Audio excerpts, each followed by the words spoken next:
is almost impossible to invest in A and then get that money from B because there is a big brick wall in between. You know, one of the really key components to this sustaining is maintaining belief and narrative and real skill and understanding about how to lead. Nothing works unless you've got a patient-facing narrative. It's an investment of leadership, energy and organisational change more than it is an investment in money. I guess I would challenge a little bit on that. I think there's hope nothing so. more. What's the point of a podcast if you don't have a challenge?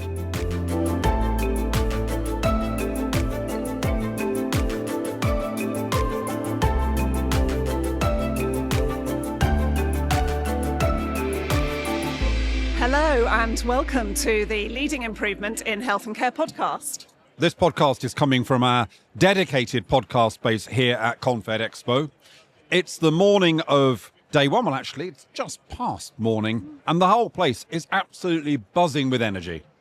Yeah, and in this episode, we're going to be looking at how to resource improvement and transformation. So that's both about how we find the funding, people and other support to deliver change, and how we approach improvement so that it generates greater value while delivering other goals. Joining us for the first part of the conversation is Paul Corrigan, Strategic Advisor to the Department of Health and Social Care, closely involved in helping shape the government's 10-year plan. Welcome to the podcast, Paul. Great to be here. Thank you. So in this podcast, we explore the big issues and opportunities when it comes to improvement from our vantage point of looking across the sector, connecting policy and practice. And we want to get into what this means for leaders making change happen in local organisations. But we're going to start today with some of the kind of macro level questions about how we find the resources to deliver the 10-year plan. And then we're going to move into exploring how we deliver service shifts that span multiple organisations. So we're going to macro, meso, micro in our focus today. Penny is going to explore what it means at the point of delivery in individual teams and organisations. And that will be with our second contributor to this podcast, Amar Shah from East London. In terms of the overall context, the spending review is coming out more or less as we speak, with welcome investment for the NHS. But I think Jim and Penny have kind of got the tone right. The NHS has done better than other public services, but that doesn't mean that we have got all the money that we would have in a perfect world. Resources will feel tight. So Paul, just to start, what's your kind of sense of the level of ambition we should have as we try to achieve recovery, reform? Sally Warren said two sides of the same coin. As we try to achieve that in quite challenging financial circumstances. Well, first of all, I think it's quite interesting that today we're going to hear about the spending review, which is, if the press is right, is going to say an uplift of 2.8%. And the point you made is quite correct. That's more than anyone else. And so for several weeks, we've been concentrating on 2.8%. Actually, tomorrow we'll be dealing with 100% of the money, which is a lot more than 2.8%. And the problem we generally have in the NHS is we think the only money we can actually do any change with is 2.8%. And we don't really think about the 100%, which at least, if my maths is right, is 30 times greater. When the 10-year plan starts, luckily enough, it's over 10 years, and that means we'll be dealing with £2,000 billion of money. Now, if that's not enough, I don't know what is enough. If we can actually plan for change and improvement with £2,000 billion of money, and we spent 3 weeks worrying about 2.8%, we should think about that large number and not about the increment in 1 year. So let's take one particular dimension of this, Paul, which is you've done a lot of thinking, a lot of talking over those people who don't know, you've been a kind of source of wisdom and insight for the health service for decades. We've had conversations with you at the Confed about incentives and want to do some work about payment incentives. But to create incentives, you've got to find that money somewhere else, because otherwise it's not an incentive. So how do we realistically create incentives at the same time as kind of keeping things going? That's the hard thing here, isn't it? Well, I think I come to this conference with a slogan. And my slogan is, since we're looking at the 10-year plan and we're very worried about what's happening today, exactly as you've just said, the only way we're going to solve this is if tomorrow comes to the aid of today. And we have got a whole range of possibilities with tomorrow. which we are thinking about in tomorrow, but we're not then thinking, can we do that today? What's been interesting to me over the last 2 years or so in working with the NHS is that very clever people are absolutely certain the NHS cannot do two things at once. They cannot both prepare for the future and deal with the present, because they think they're separate things, and they are not separate things.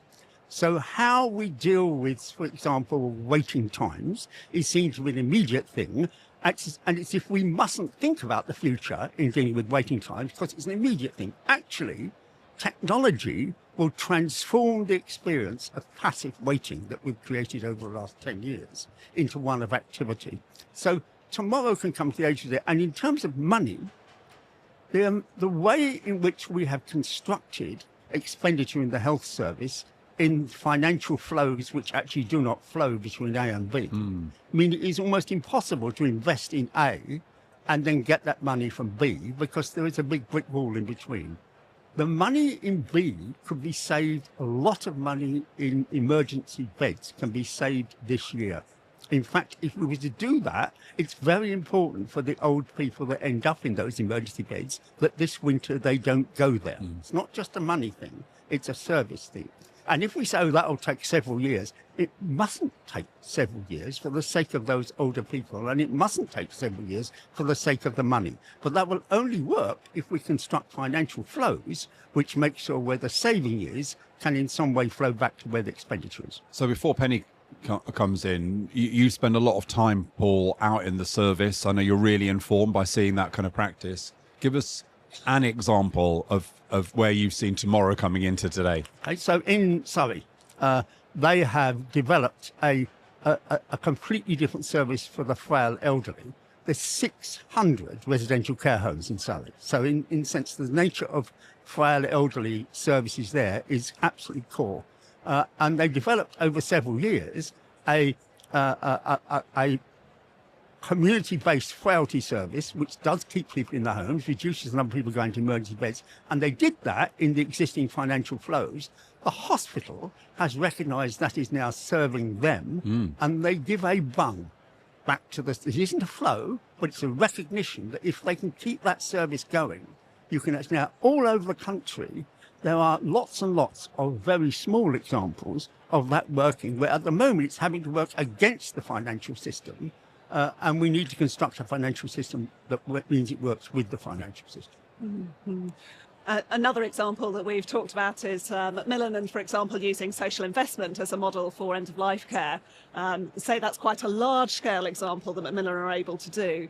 But as you say, this is still examples of individual initiatives, individual projects. Sometimes, for example, I think we'll find lots of things that are happening at the front line. I remember working with a diabetes consultant who had developed a completely amazing new model of care, really exactly the sort of thing that we've been describing in the 10-year plan. And we got to the point in the conversation and said, oh, and what are we doing about the commissioning and payment? And they'd literally kept it hidden from their operational managers. They were doing it despite the financial system. So I think we'll find quite a lot of those kind of pockets of work that are happening. But to come back to your first point, that's not going to be enough, because we need to not be thinking about those few initiatives. The big shift that I think we need to make in relation to improvement is stopping thinking about it as individual projects focused at particular domains of quality or safety, or individual cost improvement projects, and much more actually thinking very differently systematically about how to better use the resources at the disposal of health services, and then thinking from an improvement point of view about what methods we could use to make that more likely to be successful. So I think it's helpful to start with the financial incentives. The incentives need to be different, but I think often that's not the primary, certainly not the only block. Often people need to find a kind of different way through those challenges. So to use your elderly care example, there's good methods around understanding systems, improving flow, but they're still pretty underdeveloped in the health service. And until people can understand that there are processes you can go through that will allow you to redesign services properly, that in itself will become a credibility gap, and can stop people before they dive into the more radical changes you're talking about and trying to do the transformation alongside delivering today. I think this is an absolutely central question for the future of the improvement movement. And for me, the problem with the improvement movement is it's become a movement around an abstraction called improvement, rather than a concrete thing of what are we improving.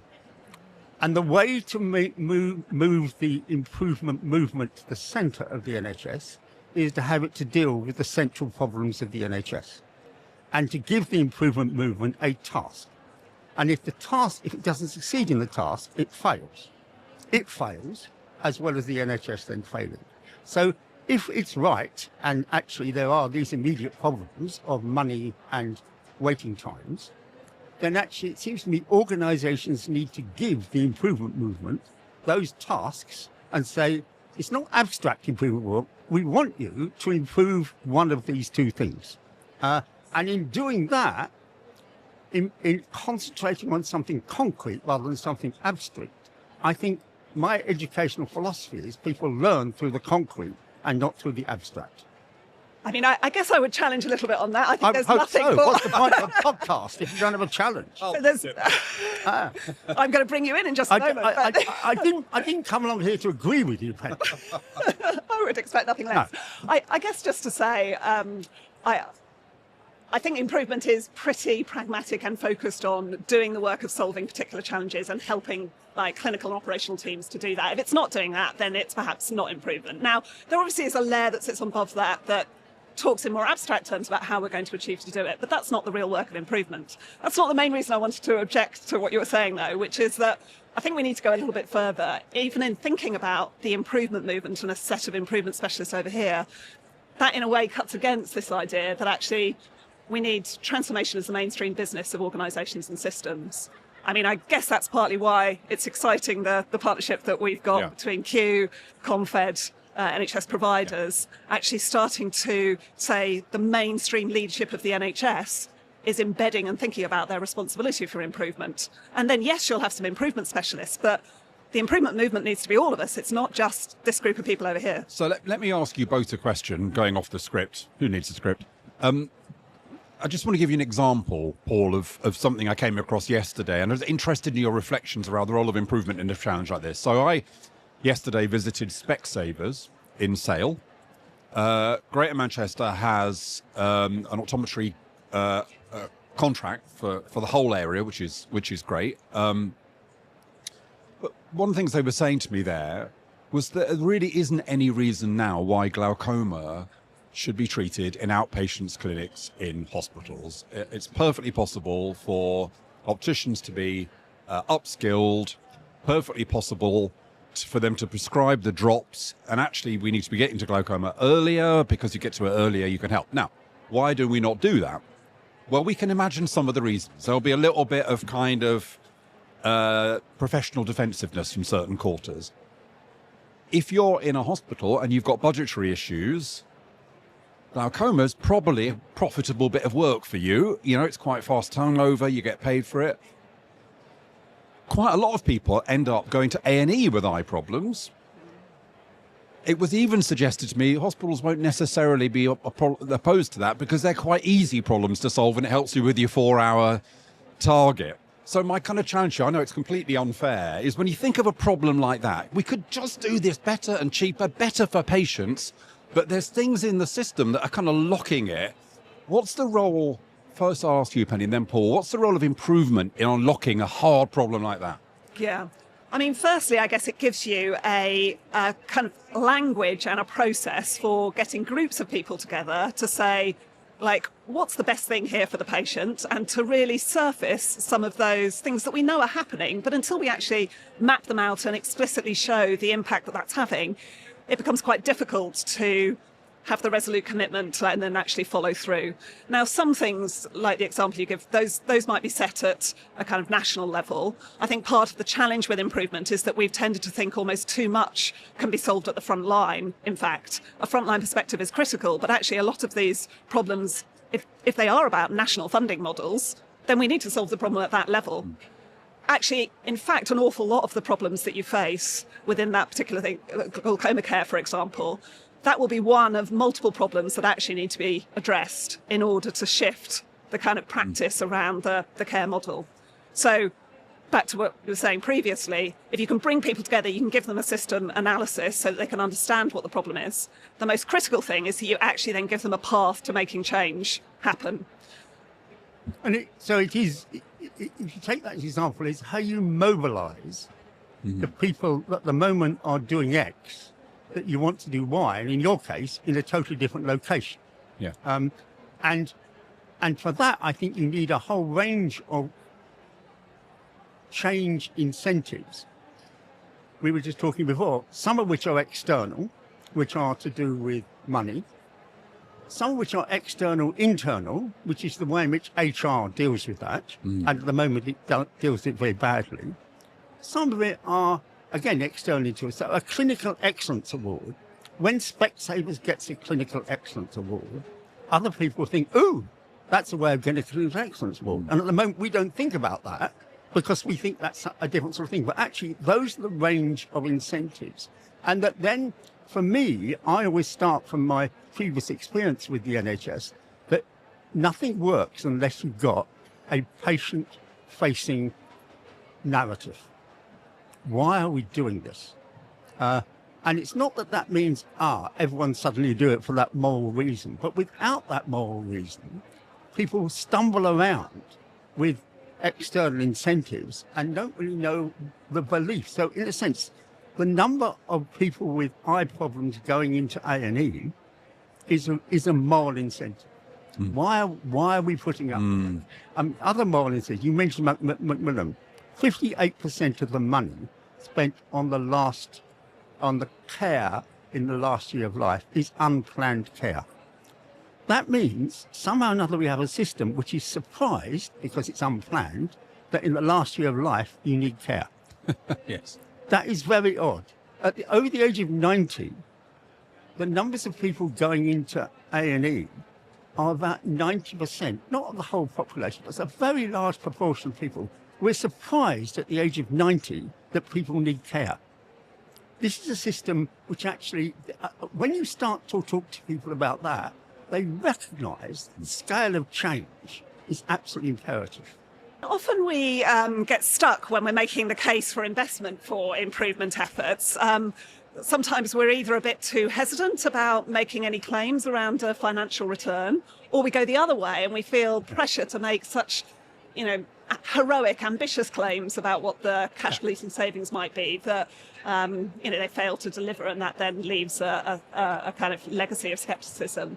What would be your advice to leaders about how we think differently about incentivising the investment that's needed in improvement work? Well, to take your point, one of the reasons the claims for what will happen if you invest in me are so enormous is that it's a sort of, I come from a background, there used to be a thing in London called Whitechapel bargaining, which is how the dockers got paid, right?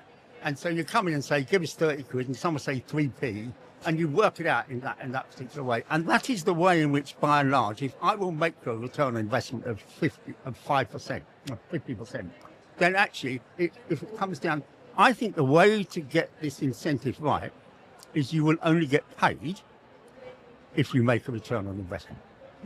So that means you have to do it, rather than just talk about it. Absolutely. And one of the things this is important about is the NHS over the next 10 years will start a whole range of things, many of which will be very good. What it is in danger is not stopping doing things. Yes. Unless it stops doing things, it'll run out of money.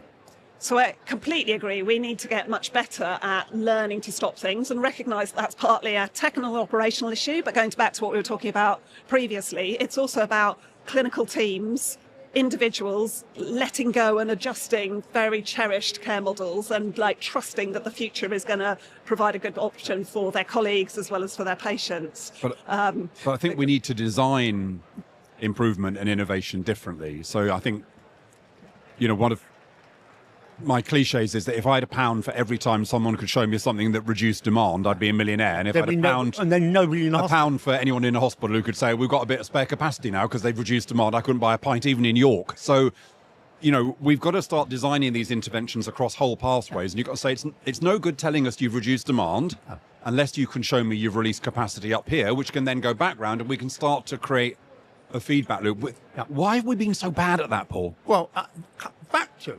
at the point where we started off, that the incentives for each bit Yeah. are entirely different. Yes. And there's no incentive for the hospital to have that spare capacity. So what happens if demand's increase, it reduced, is that they change the acuity level. Yes. So more people come in because they're not incentivized to have that.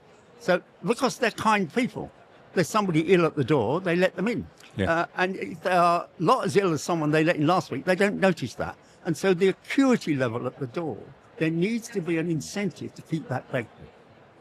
Yes, incentives. I think there's also something about the visibility of the system. The patient in front of the clinician is kind of most visible to them. But I often wonder if some of the amazing tech opportunities and potential that's in this room could be geared towards helping make the system as a whole more visible, so that people had a better sense of all of the patients, not just the one in front of them. But I guess to come back to what we were talking about previously, what we're looking for is kind of radical service shifts and radical changes. And I guess the risk with having to demonstrate a return on investment for a particular change is that it can drive people to put most of their effort into the short-term things, where there's a kind of clearer short-term cause and effect between intervention and response. And that might mitigate against people actually taking some of the bigger changes where the benefit may be more significant, but will be further down the line and perhaps be seen by somebody else in the system. The other bit I would add is that we could inadvertently come back to a model where we're thinking about the improvement movement as a kind of separate, isolated group of people doing separate projects. Actually, I think the evidence shows that improvement should be considered a kind of essential enabler of a change process that also involves other capabilities: HR, commissioning, finance design, capitals and states. So, for example, we talk about the huge potential of technology. We should be thinking about improvement as an essential enabler of the benefits realisation and embedding. And that, again, pushes you in a slightly different direction, away from run your improvement projects, show that you can give a return, to something that's a bit more holistic. And I think gets to the 90%, not just the... Last word to you, Paul. Well, so it seems to me that's another example of what there's a digital maturity index that the department and NHS constructs. And it generally shows that the money that goes into, say, a EPR will be the money we spent, but the proportion of the EPR that's used is very minimal, because no one's put in the work to carry out that change. And so we are buying tech and not using it. And that is not a good idea. So if the Treasury says, fine, here's a few billion quid on tech and we spend it, but only it gets used by 5% because no one's actually doing the hard work of implementation. And that is a change issue and not just a tech issue. Yes. Paul, thanks so much for joining us, and we'll have we shall talk to you again after the 10-year plan is published. But now we're going to layer on a kind of perspective from the front line, Penny. So I'm heading off now to catch up with Amar Shah to learn about how East London Foundation Trust has resourced improvement and justified this investment.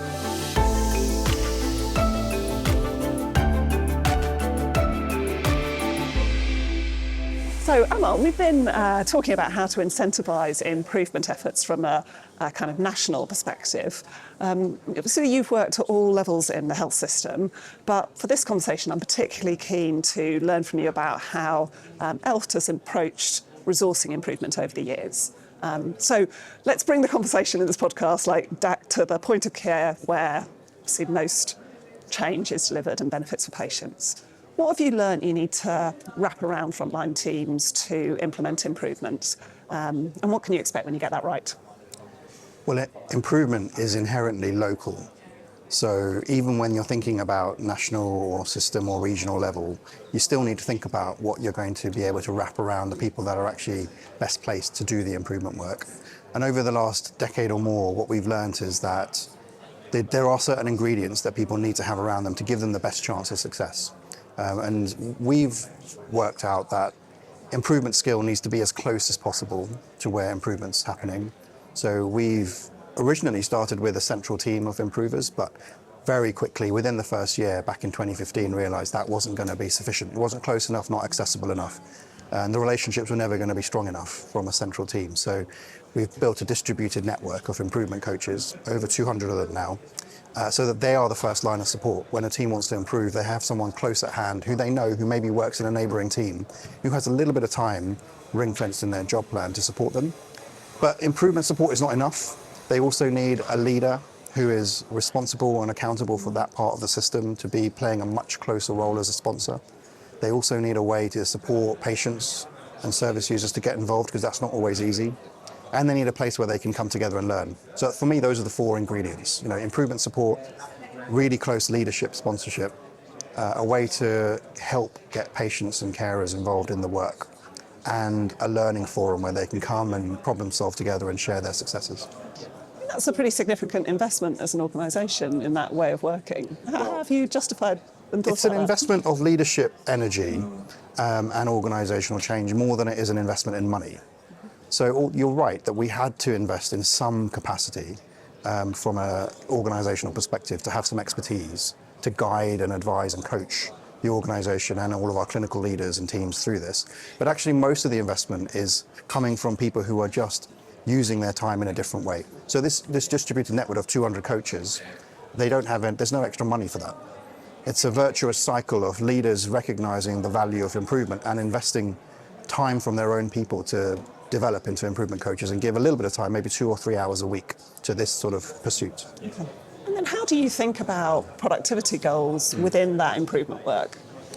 So productivity for me is almost inherent in virtually every type of improvement effort that we are doing. It may not be the explicit goal, and it may not be the word that is used in terms of people's language about how they describe the benefits of improvement, but almost every kind of improvement effort we do has some kind of productivity goal, whether it's a safety improvement piece, where if you avoid incidents occurring, you don't have to put all of the effort and resources into dealing with them when they occur, whether it's trying to remove waste and inefficiencies from a pathway and finding better ways to meet people's needs earlier, whether it's even thinking about equity and reducing some of the waste and disengaging from some certain communities. Almost every effort has some way in which it is saving people's time and removing waste from the system. But usually it's a byproduct and not the goal in itself. And the key thing is that we measure it. We sort of predict that this is what we expect to happen and that we find a way to measure it. Because if we can't measure the productivity gains, we're sort of missing some of the benefits of what we're seeing from improvement. And how do you think about measuring those gains in terms of like the financial benefits, cash releasing savings under the kind of pressures that organisations are under now? Yeah, and you'll know that 5 years into our improvement journey at ELFT, we published a return on investment framework because we recognised that there was very little written in this field, particularly in the UK or European health economy. So we've, in that framework, articulated 6 levels of return that we have seen from our work, one of which is productivity and efficiency. But actually there are others too, like cost avoidance and cost reduction as well as income generation. And so what we encourage people to do when they're starting an improvement effort is to think really carefully about all the wider range of benefits that they might see beyond the aim statement. They might be looking to reduce falls or pressure ulcers, but actually there's a wider range of impact that this could have, and to think from the outset about how they would measure it, whether it's in terms of time saved, whether it's in terms of equipment not needed or used, whether it's in terms of potentially reducing some costs that they no longer will need in the future. There may be a whole range of benefits, but we've got to think about it from the outset and then capture it in a quantitative way. Yeah.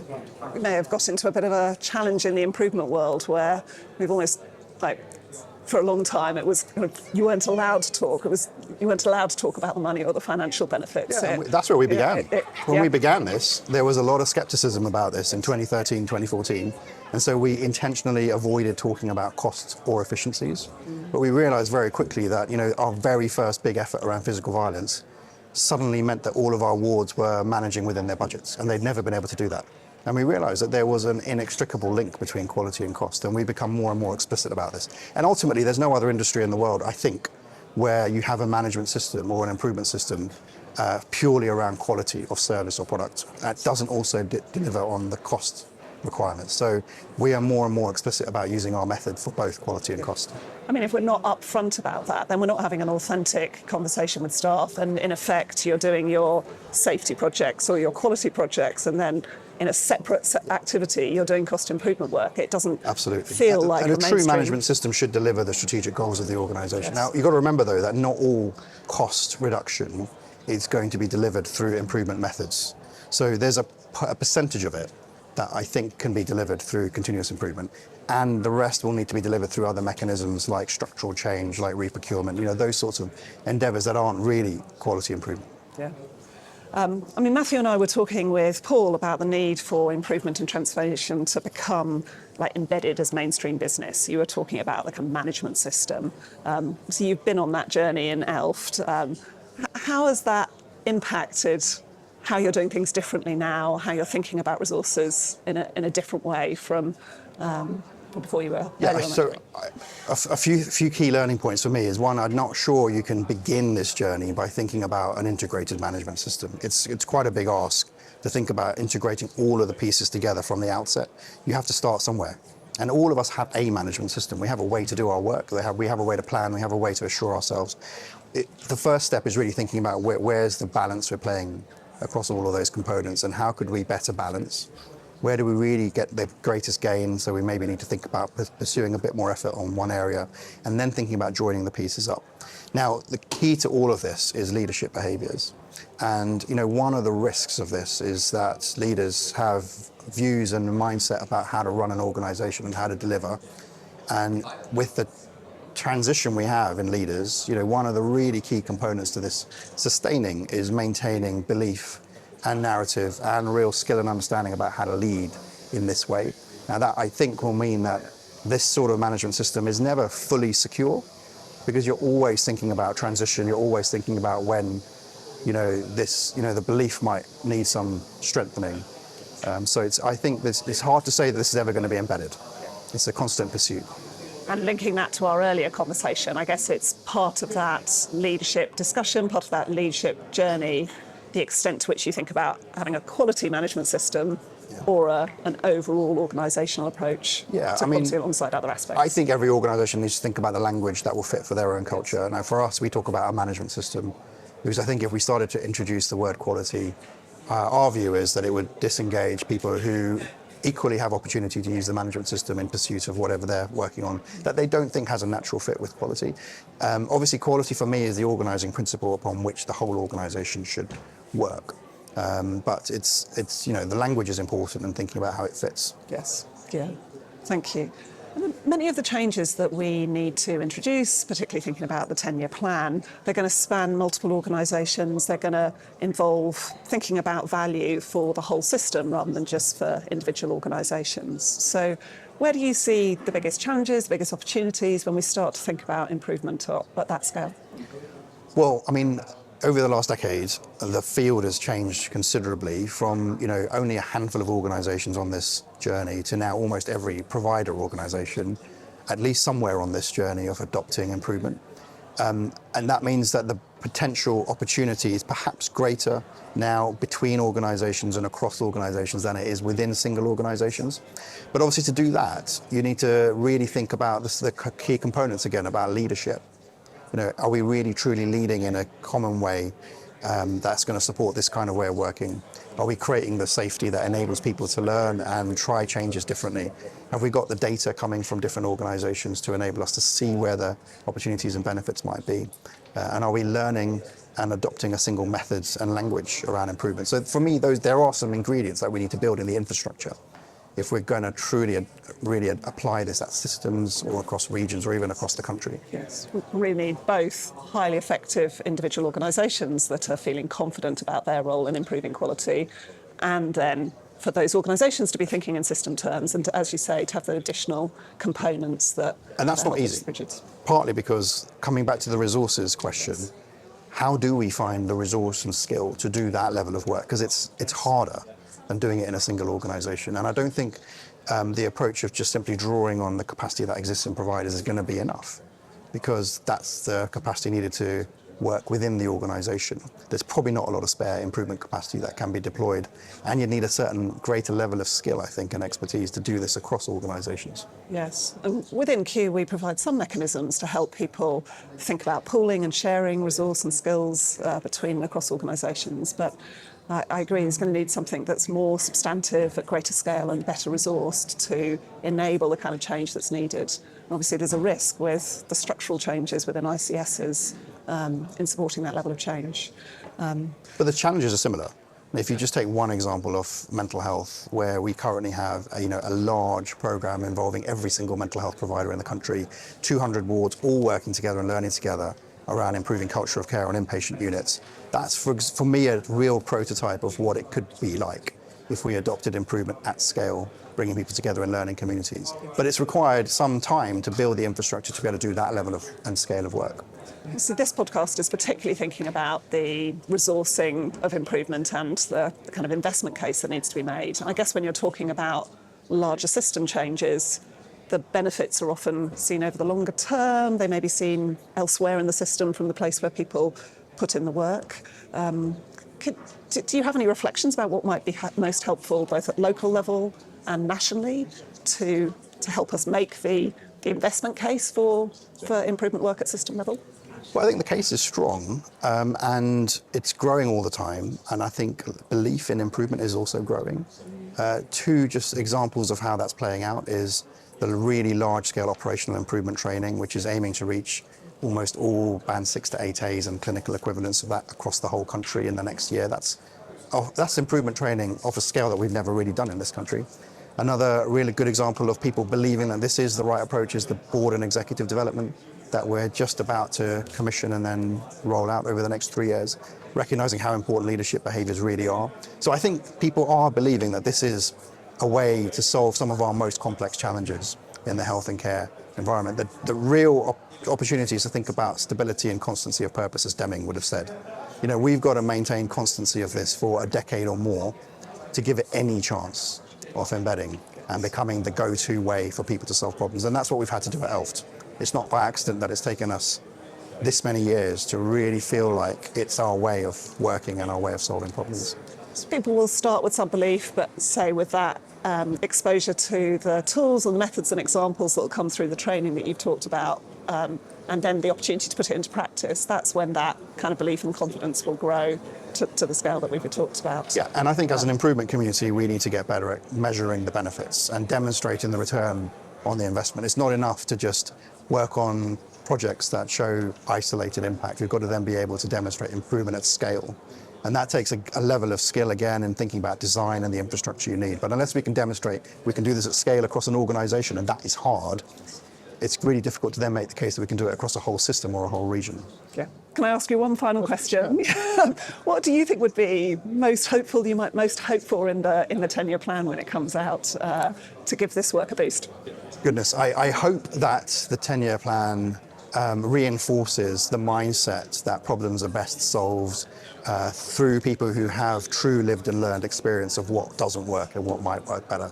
I think if we adopt that mindset, then improvement is a natural vehicle for us to tap into that wisdom and help us solve some of the really big challenges we've got today. Thank you, Amar. Thanks. You're very welcome.